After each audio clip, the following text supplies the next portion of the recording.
जय हिंद साथियों, जय श्री राम। ये जो दर्द है ना, वो पता नहीं क्यों जाता ही नहीं इन विपक्षी पार्टियों का।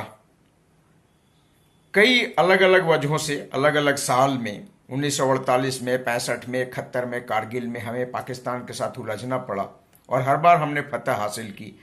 हमारी सेना को पूरे देश ने एक सुर में अप्रिसिएट किया हर बार। कुछ अंतर्राष्ट्रीय मसले हैं, बाध्यताएं हैं जिनको स्वीकार करना पड़ेगा। अमेरिका ने भी बिन लादेन का जब संस्कार कर दिया समुद्र में, तब बताया था पाकिस्तान को। यहां पे पता नहीं क्या है हमारे पानी में कि यूएस को किसी ने नहीं पूछा कि बिन लादेन की लाश को दिखाओ, हम कैसे माने कि तुमने एबटाबाद किया ही।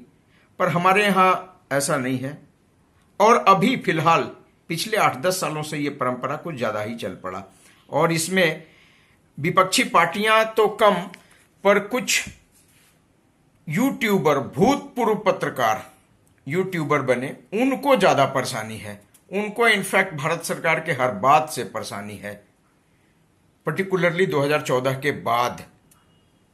और इन्हीं के बहकावे में आके एक वयोवृद्ध युवा नेता, वैसे तो इनको सीख लेना चाहिए अपनी गलतियों से, पर ये सीखते नहीं। आप याद करिए, मौत का सौदागर, शायद उस समय गुजरात में ये हार भी सकते थे, पर मौत का सौदागर 3 शब्द का एक वाक्य जो पूरे इलेक्शन को पलट के रख दिया और वहां से फिर कभी बीजेपी गुजरात में हारी नहीं। 1919 याद कीजिए, चौकीदार चोर है, राफेल वाले मामले में माफी भी मांगनी पड़ी और 2019 के इलेक्शन का क्या हश्र हुआ सबने देखा। अब 2025 में नरेंद्र सरेंडर, ये फोन पता नहीं आया, हॉटलाइन पे बात होती होगी, इधर विथ वायर और विदाउट वायर।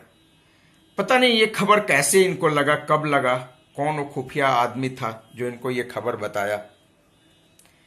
और अब latest is the G7, group of 7। ये 7 बड़े देशों का एक समूह है जो आर्थिक रूप से बहुत संपन्न है और उनका एक समूह है। उसमें शामिल है USA, great Britain, Italy, Japan, Canada, France, Germany. और जब 1975 में यह संस्था बनी थी तो उस समय रूस भी इसका एक सदस्य हुआ करता था। हालांकि 2014 के बाद जब रूस ने क्रीमिया पे कब्जा कर लिया तो किसी वजह से इसको, शायद उसी वजह से इसको ग्रुप 8 से बाहर कर दिया गया। अब ये विशुद्ध रूप से ग्रुप 7 है। मल्टीनेशनल तौर पे ये जो मल्टीनेशनल कंपनी है उनके टैक्स का निर्धारण से संबंधित इसमें बातें होती हैं और भी कुछ जो डिजीजेज हैं जो अंतर्राष्ट्रीय स्तर पे जिनसे सैकड़ों, हजारों, लाखों, करोड़ों मौत होती है, उनके वैक्सीनेशन, उनके वैक्सीन की कैसे पूरे वर्ल्ड में पहुंचाया जाए, कैसे इसको बनाया जाए, वो सब पे चर्चा होती है और ये हर साल होती है। हालांकि 2019 से पहले कभी इंडिया को बुलाया नहीं जा रहा था, लेकिन 2019 के बाद से लगातार ही बुलाया जा रहा है। तो 2019 के पहले क्यों नहीं बुलाया जाता रहा, इसके बारे में चर्चा नहीं करते ये लोग और हमारे युवराज भी नहीं करते। पता नहीं कौन सी घुट्टी पिला देते हैं इनको, वो जो भूतपूर्व यूट्यूबर है ना, जो सारे फूके हुए कारतूस हैं, तो रवि सविसार टाइप के लोग, पुण्य प्रसून टाइप के लोग।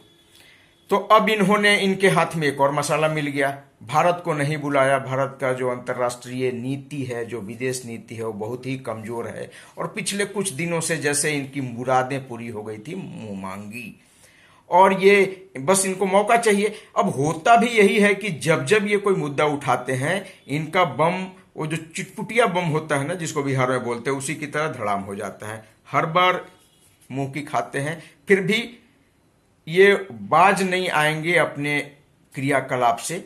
और इसके बाद चढ़ा दिया इन्होंने युवराज को, इंडिया को नहीं बुलाया, बिल्कुल में तो डूब ही गया भारत, डुबा के रख दिया इन्होंने। इनकी विदेश नीति तो बिल्कुल रसातल में चली गई है।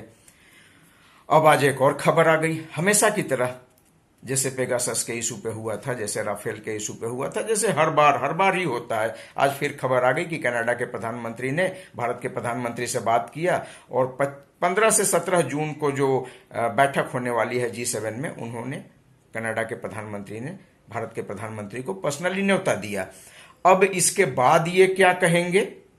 कहेंगे तो जरूर, कुछ तो लोग कहेंगे, लोगों का काम है कहना, तो बिना कहे तो इनके पेट की मरोड़ शांत होगी नहीं। अब कल से एक नया नैरेटिव शुरू होगा, सुनते रहिए, देखते रहिए। और ये जब आदमी गिरने लगता है ना, तो उसकी गिरावट की कोई सीमा नहीं होती, कहां तक गिरेंगे बस यही देखते जाइए।